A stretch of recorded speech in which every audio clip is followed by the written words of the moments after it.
하나님의 말씀은 사무엘하 7장 25절에서 29절 말씀입니다.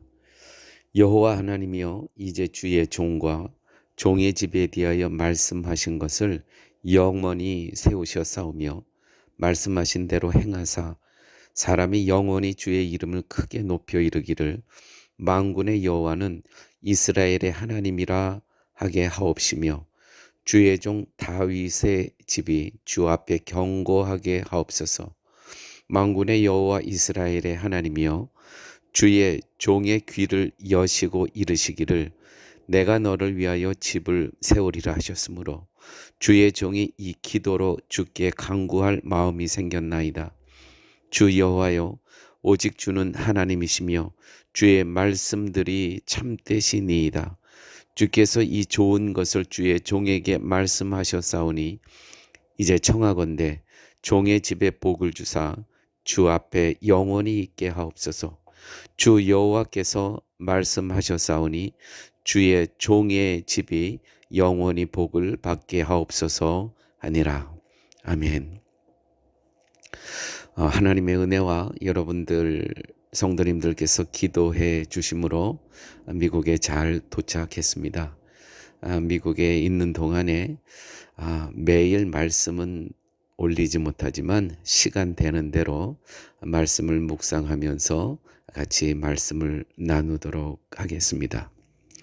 제가 주일 설교를 마치고 이번 주에 우리 목장 모임이 있었지 않습니까? 그래서 청년부와 또 베데스다 목장의 고유진 목사님이 이제 출타를 하셔서 베데스다 목장과 함께 연합 목장 모임 가졌습니다. 참 은혜로운 것은 이제 고등학생이군요. 인이 배인 자매로부터 김영자 집사님 70 중반의 성도님이 한 10분 정도 이렇게 모였는데 다 그리스도 안에서 하나가 되고 말씀 안에서 하나가 되는 정말 아름다운 그 말씀의 나눔의 시간을 경험할 수 있었습니다. 특별히 최근 한 5주 전서부터 이제 출석하고 계시는 성인선 자매님, 정연선 자매님께서 지금 두 번째 같이 나눔의 시간을 하고 있는데 지금은 모든 것이 좀 희미하고 잘 알지 못하지만 신앙에 대해서 그래도 조금씩 배워간다는 그런 말씀을 해주시더라고요. 그래서 오늘 제목이 또한 기도란 무엇인가, 다윗의 기도는 다윗이 하나님 앞에 기도했던 그 내용을 통해서 기도란 무엇인가를 또 한번 말씀을 드리도록 하겠습니다. 주일에 하나님께서 우리에게 주신 그런 기도 말씀의 주제가 기도란 무엇인가 아니었습니까? 기도란 연의 실 끈과 같아. 연을 날리는 사람과 영과 연결되어 있는, 그래서 창공을 날 수 있는, 그래서 기도란 그렇게 연결되어 있는 끈과 같다라 말씀드렸고, 또한 기도는 축의 변화다. 나라는 축에서 그리스도라는 축으로 전환하는 그러한 시간이다. 또한 기도는 나는 기도하지만 그 시간에 하나님께서 나를 새롭게 만드시고 새롭게 창조하는 시간이다라는 것을 말씀을 드렸습니다. 계속해서 연장하여서 다윗의 기도를 통해서 기도는 무엇인가를 같이 한번 나눠보도록 하겠습니다. 잠언 28장 9절에 사람이 귀를 돌이키고 율법을 듣지 아니하면 그의 기도도 가증하니라. 위선됐다는 것이죠. 말씀을 떠난 기도는 자기의 욕구만을 요구하게 됩니다. 반면에 말씀을 듣는 자의 기도는 오직 하나님의 뜻을 따라 기도하게 된다는 것이죠. 너무 다릅니다. 그러므로 하나님의 말씀을 듣지 않고 말씀을 알지 못한 기도는 바른 기도가 아닙니다. 본문의 다윗의 기도는 하나님의 약속에 근거한 기도입니다. 하나님께서 어떻게 약속하셨냐면 너의 집을 이제 내가 너희 집을 지어줄 건데 너희 집은 영원할 것이다. 누구도 부수지 못할 것이다. 그 너의 집이라는 것은 바로 그리스도의 집을 이야기하는 것이거든요. 그리스도의 나라. 다윗의 가문에서 그리스도께서 나오시지 않습니까? 그래서 약속하세요. 너희 집 그리스도의 나라는 결코 망하지 않고 영원하니라. 그러므로 하나님의 말씀을 갖고 다윗은 기도하게 됩니다. 다윗의 기도는 철저히 하나님의 약속에 근거한 기도였습니다. 다윗은 하나님의 약속 안에서 하나님이 어떤 분인가를 알게 됩니다. 자신의 섬김을 받으시는 분이 아니라 오히려 섬기는 분이신 하나님을 알게 돼요. 나를 찾아오셔서 나를 섬기는 분, 이것을 알게 돼요. 이것은 다윗이 지금까지 알고 있던 하나님이 아니고 전혀 알지 못했던 하나님이에요. 내가 단지 섬기는 그 대상이 아니라 그분께서 나를 찾아오셨다는 것이죠. 25절 말씀입니다. 여호와여, 여호와 하나님이여, 이제 주의 종과 주의 종의 집에 대하여 말씀하신 것을 영원히 확실케 하옵시며 하나님 말씀대로 행하옵소서.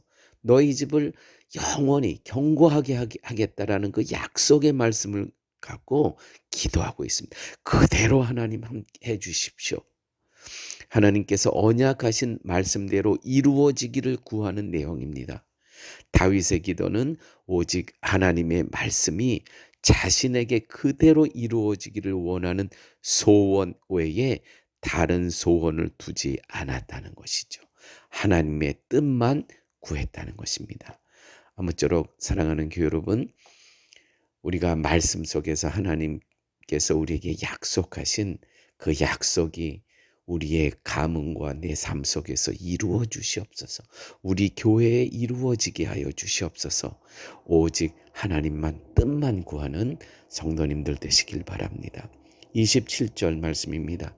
내가 너를 위하여 집을 세우리라 하신 거로 주의 종이 이 기도로 구할 마음이 생겼나이다. 너를 위해 집을 세우리라 하신 말씀에서 하나님이 어떤 분인가를 알았고 하나님이 어떤 분인가를 알았을 때 기도할 마음이 생기기 시작했다는 것입니다. 결국 이것은 성도의 기도는 하나님이 누구신가를 아는 알매서 시작된다는 거예요. 멸망받아 마땅한 죄인에게 찾아오셔서 약속하십니다. 이렇게 긍휼과 자비를 갖고 낮은 자리에 있는 나를 찾아오신 하나님 아버지를 알았을 때 기도로 구할 마음이 생겼다는 것이죠. 사랑하는 교회 여러분, 그러므로 성도의 기도는 내가 하는 것이 아니라 다만 하나님을 만났고 하나님을 알게 된 알매서 사귐이 시작됩니다. 이 사귐이 곧 기도가 된다는 것이죠. 조금 어려우십니까? 기도는 사귐의 결과입니다. 대화라는 것이죠.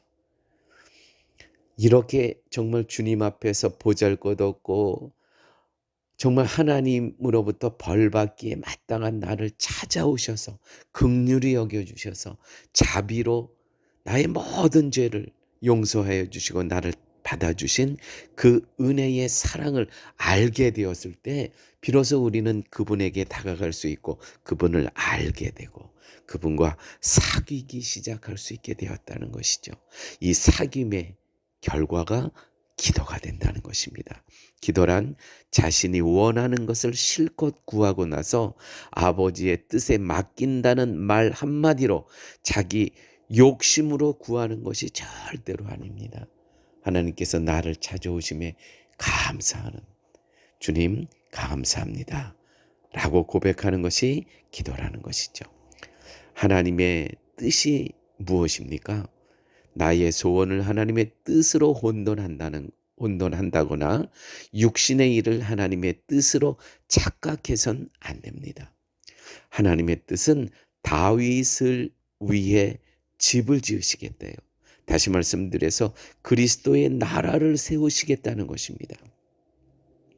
이 뜻을 성취하시기 위해서 다윗의 자식이 죄를 범해도 은총을 거두지 않겠다고 약속하셨어요. 즉 다윗의 자식에게 은총을 거두지 않는 것이 하나님의 뜻이 아니라 하나님의 뜻을 성취하시기 위해서 은총을 거두시지 않으시겠다는 것이죠. 하나님의 가문을 다윗의 가문을 이용하시겠다는 것이며, 은, 이용, 아, 다윗의 가문을 이용하시겠다는 것이죠. 당신의 뜻을 위해서. 이 점을 잘 이해하셔야 됩니다. 그러므로 자신의 문제를 두고 기도한 후에 아버지 뜻대로 이루어 주시옵소서가 아니라 아버지의 뜻대로 나를 사용하여 주시옵소서. 이것이 바로 신앙인의 기도가 이렇다는 것이죠. 하나님의 뜻은 오직 예수 그리스도의 나라에 있습니다. 29절 이제 청컨대 종의 집에 복을 주사 주 앞에 영원히 있게 하옵소서. 주 여호와께서 말씀하셨사오니 주의 은혜로 종의 집이 영원히 복을 받게 하옵소서 하니라. 다윗은 주 앞에 영원히 있을 것을 참된 복으로 바라보며 하나님의 말씀이 자신의 집에 그대로 이루어지기를 구하고 있습니다. 여러분, 우리가 하나님 앞에 영원히 있는 것이 복이며 하나님의 말씀이 우리의 집에 내 삶에 그대로 이루어지는 것이 복입니다. 성도는 이것이 하나님의 뜻임을 알고 이루어지기를 구하는 것, 이것이 바로 기도라는 것이죠. 이와 같은 기도의 삶을 사시는 사랑의 교회 성도님들 되시기를 예수님의 이름으로 축원드립니다. 아버지 하나님 고맙습니다. 말씀을 들었사오니 말씀이 우리의 삶에 이루어지게 하여 주시옵고 하나님 앞에 영원히 있는 것이 복이며 하나님의 말씀이 우리의 집에 내게 그대로 이루어지는 것이 복임을 알았사오니 이 모든 것이 그대로 이루어질 수 있도록 우리 주님 함께하여 주옵소서. 예수님 이름으로 기도드렸습니다. 아멘.